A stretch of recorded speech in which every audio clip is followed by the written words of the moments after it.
या बातमीपत्राचे प्रायोजक आहेत गोकुळ, गोकुळ दूध आणि दुग्ध उत्पादने।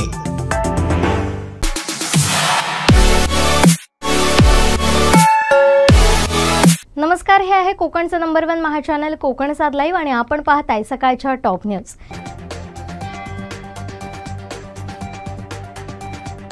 क्रिकेट खेळताना चक्कर येऊन पडल्यानं मडुरे तरुणाचा मृत्यू झाल्याची धक्कादायक घटना घडली आहे। सचिन दिगंबर गावडे असं त्याचं नाव आहे। ते नोकरीनिमित्त मुंबईत वास्तव्यास असून काही दिवसांपूर्वीच ते कुटुंबियांसमवेत सुट्टीत मडुरा गावी आले होते। रविवारी सायंकाळी ते घरातील लहान मुलांसोबत साई मंदिर परिसरात गेले होते।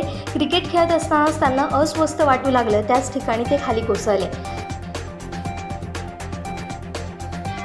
सिंधुनगरीतील आगीच्या घटना अनेक असून रविवारी सायंकाळी दूरसंचार विभागाच्या टॉवरला आगीनं घेरल्यानं टॉवरवरील केबल आणि दूरसंचार विभागाच्या स्क्रॅप मटेरियल या आगीत जळून खाक झाले। पोलीस ठाण्याला ही घटना समजताच तात्काळ कुडाळ MIDCचे अग्निशमन दल पोहोचलं आणि त्यामुळे दूरसंचार विभागाची फार मोठी हानी टळली।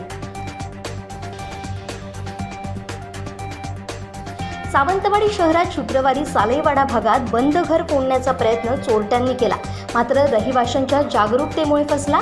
त्यानंतर रविवारी मध्यरात्री सर्वोदय नगर भागातील बंद 3 घरं अज्ञात चोरट्यांनी फोडली आहेत। गोवेकर आणि 2 पारधी भावंडांची अशी एकूण 3 घरं फोडण्यात आली। दरवाजाचे कुलूप फोडून अज्ञात चोरट्यांना आत प्रवेश करून दागिन्यांसह मौल्यवान वस्तू चोरल्याचं समजतंय। स्वातंत्र्यवीर सावरकरांचे तेजस्वी विचार पुढील पिढीत रुजवण्याचे कार्य अव्याहतपणे सुरू राहावं म्हणून मॉरिशस इथं स्वातंत्र्यवीर सावरकर विश्व संमेलन आयोजन करण्यात आलंय। मॉरिशसच्या राजधानीत स्वातंत्र्यवीर सावरकरांच्या अर्धाकृती पुतळ्याचं अनावरण महाराष्ट्र राज्याचे सार्वजनिक बांधकाम मंत्री आणि आमदार रवींद्र चव्हाण यांच्या हस्ते झालं। मॉरिशसचे माननीय राष्ट्रपती पृथ्वीराज सिंह रूपन यांच्या प्रमुख उपस्थितीत हा सोहळा पार पडला।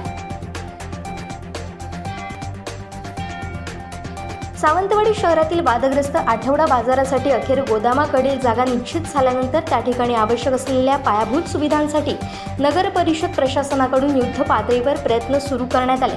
पावसाळ्यात निर्माण होणारी गैरसोय लक्षात घेऊन तब्बल 50 लाख रुपयांची तजवीज आमदारांनी केली आहे। या परिसरात लाईटची व्यवस्था करण्यात आल्यानंतर आता डांबरीकरण आणि नाल्याची दुरुस्ती केली जाते।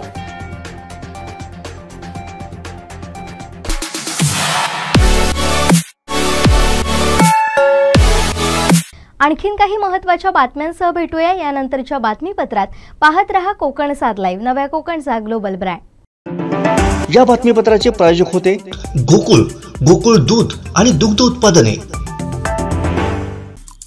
आमचे दिवसभरातले सर्व अपडेट्स, ताज्या घडामोडी आणि थेट लाईव्ह पाहण्यासाठी सबस्क्राइब करा, लाईक करा कोकणचं नंबर 1 महा चॅनल कोकण साद लाईव्हचं YouTube चॅनल।